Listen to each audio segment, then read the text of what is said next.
houve para você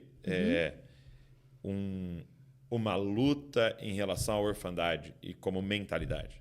Você teve que fazer violência o tempo inteiro. E onde que você identificou essas mentalidades de orfandade e como foi isso? Sim, muito legal. Quando eu tinha uns 19 anos, 18 para 19 anos, eu me lembro, eu já estava aí caminhando, né, com essa igreja há bastante tempo, tendo experiências com Deus, mas é sempre muito gradual, né?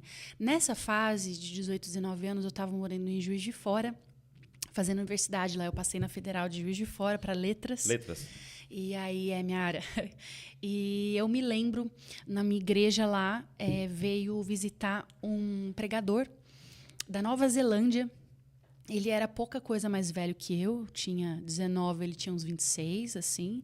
Era um jovem pregador, mas ele tinha vindo ao Brasil com o Randy Clark, o pessoal do Global Awakening, que é um pessoal que eu também tive muitas experiências, encontros com Deus na minha adolescência, através do ministério deles.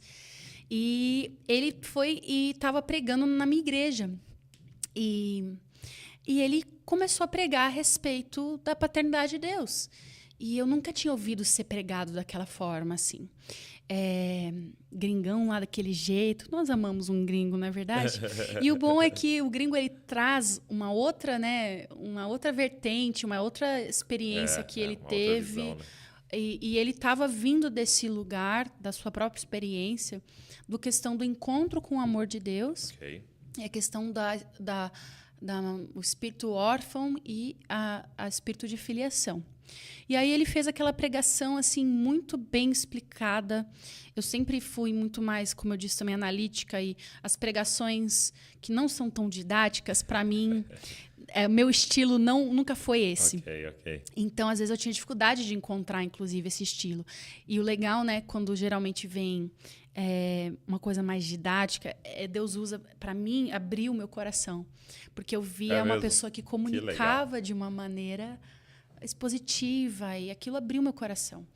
E aí ele começou a falar, um culto que ele estava pregando, falando a respeito, né, tem aquela lista, né, de quais são os sintomas do órfão e quais são os sintomas do filho, né?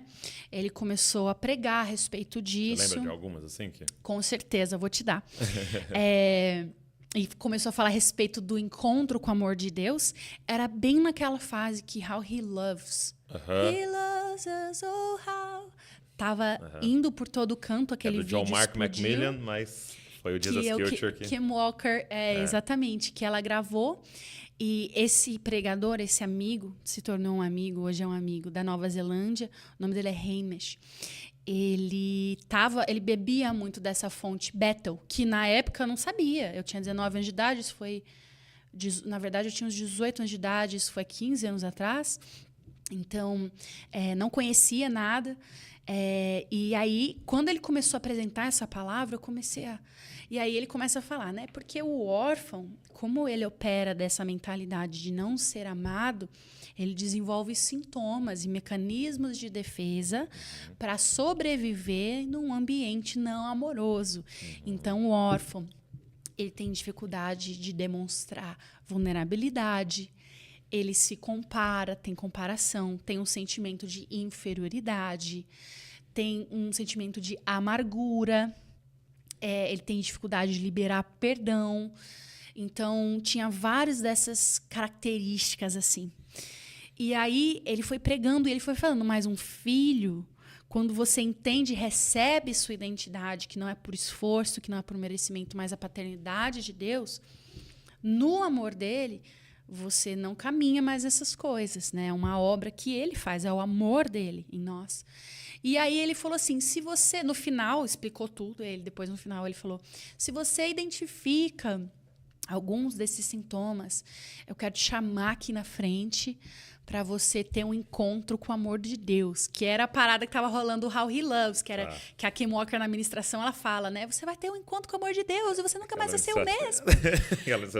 que depois, por sinal, ela falou que ela não queria que tivessem postado porque ela se achou meio histérica demais.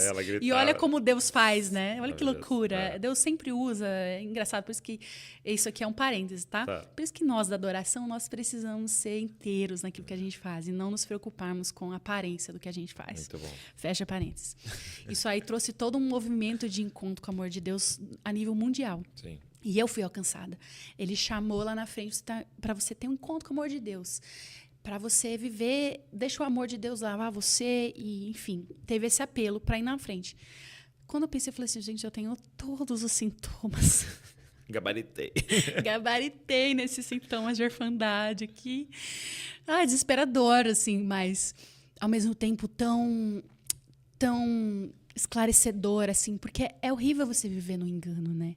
É horrível você fingir que você se sente amado quando lá no fundo você tá performando por amor, sabe? É terrível. Eu vivi muito tempo na minha vida nisso. Eu sinto que nós, como seres humanos, somos bem propensos a viver isso, grande parte das nossas vidas, né? Quem se sente completamente amável por quem você é, sem precisar compensar, sem precisar demonstrar uma competência? O Mike Bickle fala que quando a gente compreender em totalidade o quão amado nós somos, seremos perfeitos. Cada um dos nossos pecados é uma resposta a uma desconfiança. Exatamente. Exatamente. Se nós conhecêssemos o amor, nós não teríamos todos nessa jornada. Exato. Todos nós estamos. E tudo está ligado, né, ao conjunto de crenças, como nós falamos. Né? A experiência faz a crença faz... Mas em Jesus, a experiência é outra.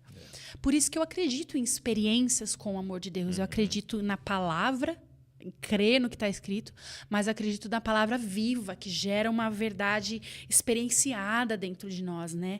Nós não precisamos só de informação. A informação versus experiência, ela é muito inferior. Lógico que a informação ela pode estimular e nos encaminhar para uma experiência, mas ela em si não tem o poder de transformação. Eu vejo ela muito como uma matéria-prima ali, né? Bruta ali. Tá ali. Sim. E de repente Deus usa aquilo ali e faz e realmente. Traz vida, uma palavra rema para nós. E aí eu fui lá para frente e fui com muita fé.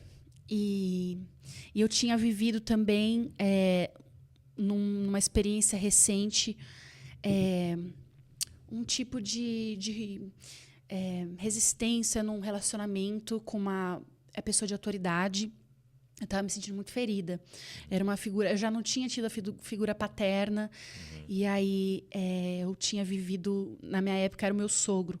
E a gente tinha... Cada um, assim... A gente tinha... Eu, na minha... Era muito jovem, muito nova. Na sua maturidade. Na minha imaturidade. E ele também lidando ali, né? Como sogro. Como quase sogro, né, na verdade, né? Porque não era casada, mas assim... pai do meu namorado na época. E eu lembro que a gente teve uns desentendimentos, eu me senti mal. E tava uma amargura, sabe? Tava uma dor. E eu lembro de, nesse dia, ir à frente, e quando eu tava lá... E pensa num tipo de dor que você fala assim, não, Deus pode lidar com tudo, mas isso aqui eu não abro mão. Sabe? Tipo assim, não que eu tava dizendo pra Deus, Deus não toca nisso, mas era assim, do tipo assim, não, eu tô muito magoada com isso. Sabe assim? Eu tenho razão. Eu tenho razão.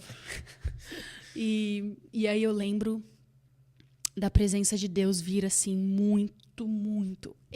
Foi um encontro com o amor de Deus. Eu acho que eu nunca tinha me sentido amada daquela forma.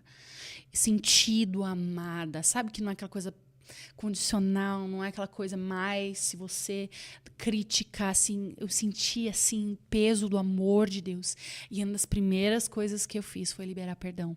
Foi as primeiras coisas, eu comecei a liberar e abençoar a vida dele com as minhas palavras e muitas coisas, muita cura, muito choro, aquele choro, né, guardado. O amor, ele tem esse poder, né, de nos desarmar, de nos lavar de dentro para fora, redimir, dignificar de novo, né, o senso de eu, assim, de valor, E aí eu lembro de ter essa experiência, e foi uma experiência que me marcou muito. E ali, a partir dessa fase, eu tive muitas outras muitos outros momentos de cura, mais passos do processo, né? Porque também não é um só. Eu acredito no impacto disso, mas caminhando, eu lembro de ter tido outras experiências também e também vivência, né? Vivência na palavra, vivência com outros relacionamentos saudáveis que também. E você